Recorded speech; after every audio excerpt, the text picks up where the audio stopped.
ရှေ့နေပညာနဲ့ဘွဲရရှိထားပေမဲ့မင်းသမီးဖြစ်လာကြသူ၄ဦးနံပါတ်1ဖုံးတီရီကျော်ကအခုဆိုရင်တော့ဇလန်တွဲတွေမှာကောရုပ်ရှင်ဇာတ်ကားတွေမှာပါခက်စိတ်စိတ်မြင်တွေ့လာရတဲ့တက်သစ္စမင်းသမီးလေးပါသူမအနုပညာလမ်းကြောင်းပေါ်မှာဒါမရောက်လာခင်ရင်တော့ရှေ့နေဖြစ်နေမှာအသေးချပါပဲဒဂုံတက္ကသိုလ်မှာလောမေဂျာကိုတင်ယူခဲ့တာဖြစ်ပြီးတော့ရှေ့နေဖြစ်ဖို့ဝါသနာကြီးခဲ့သူပါမဖြစ်ဖြစ်အောင်စူးစမ်းမယ်ဆိုတဲ့စိတ်လည်းတကယ်ရှိခဲ့ပေမဲ့ကျောင်းတက်နေရင်းနဲ့ပဲဆိုရှယ်မီဒီယာမှာသူမရဲ့ပုံလေးတွေကနာမည်ကြီးခဲ့ပါတယ်။ကျောင်းတက်ရင်သွားလာတဲ့ပုံလေးတွေကအမျိုးသားတွေကြားနာမည်ကြီးပြီးတော့အနုပညာလန်ခီးပေါ်ရောက်စေခဲ့ပါတယ်။ရှေ့နေနဲ့မင်းသမီးနှစ်ခုတွေကတခုကိုရွေးရမယ်ဆိုတဲ့အချိန်မှာဖုံးတီရီကျော်ရွေးလိုက်တာကမင်းသမီးအလုပ်သာဖြစ်နေခဲ့တာပါ။နံပါတ်1မင်းမြင့်မို့မင်းသမီးလေးမင်းမြင့်မို့ကမင်းသမီးသာမဖြစ်ဘူးဆိုရင်တော့ကျင်းသီပေါက်ကိုရှေ့နေဖြစ်နေမှာပါ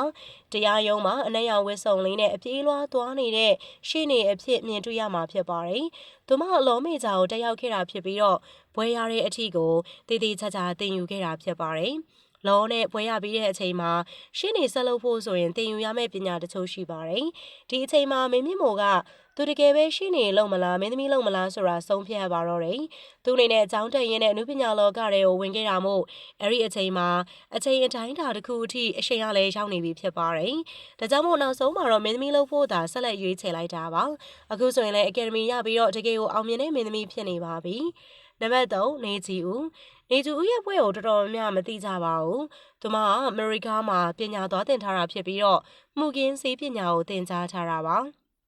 ရှင်းနေမဟုတ်ပေမဲ့အမှုတစ်ခုကိုစစ်ဆေးရတဲ့လုပ်ငန်းစဉ်ချင်းတော့တူကြပါတယ်။ဒါကြောင့်မို့လဲဒီစင်းထဲမှာဖော်ပြထားခြင်းဖြစ်ပါတယ်။နေကြီးဦးက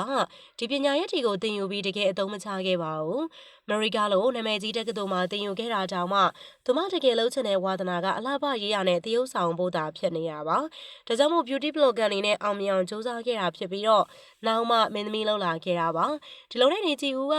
မှုကင်းစေပညာရပ်နဲ့ပတ်သက်ပြီးတော့တခန်းရိုက်ခဲ့ပါတယ်။အခုအချိန်ထိလည်းစီးပွားရေးသာဆက်လုပ်နေတာဖြစ်ပါတယ်။နံပါတ်4မူးသက်ခင်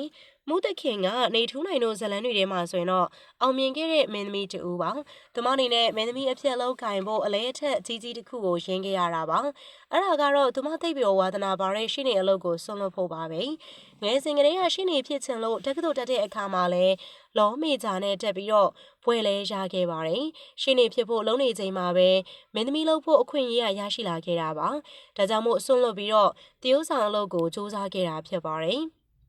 သူအနေနဲ့မင်းသမီးဖြစ်ဖို့စူးစမ်းချိန်တိုင်းမှာလည်းအခက်အခဲများစွာကြုံတွေ့ခဲ့ရပါတယ်။အဲဒီလိုချိန်ဆိုရင်သူဖြစ်ချင်တဲ့ရှင်းနေဘဝနဲ့လဲခဲ့ရတာမို့တန်အောင်စူးစမ်းရမယ်လို့အမြဲတမ်းအားပြုခဲ့တာပါ။အနုပညာလောကမှာဆိုရင်လည်းအောင်မြင်ဖို့မလွယ်သလိုထင်သလောက်လည်းမယူရှင်လို့အခက်အခဲများစွာကြုံတွေ့ခဲ့ရပါတယ်။ရှင်းနေဖြစ်ဖို့နှိစက်ခဲ့ကြတဲ့ဒီမင်းသမီးတွေအပေါ်အမြင်လေးပြောပြပေးခဲ့ပါအောင်။အဆုံးထိကြည့်ရှုပေးတဲ့အတွက်အားလုံးကိုကျေးဇူးတင်ပါတယ်ရှင်။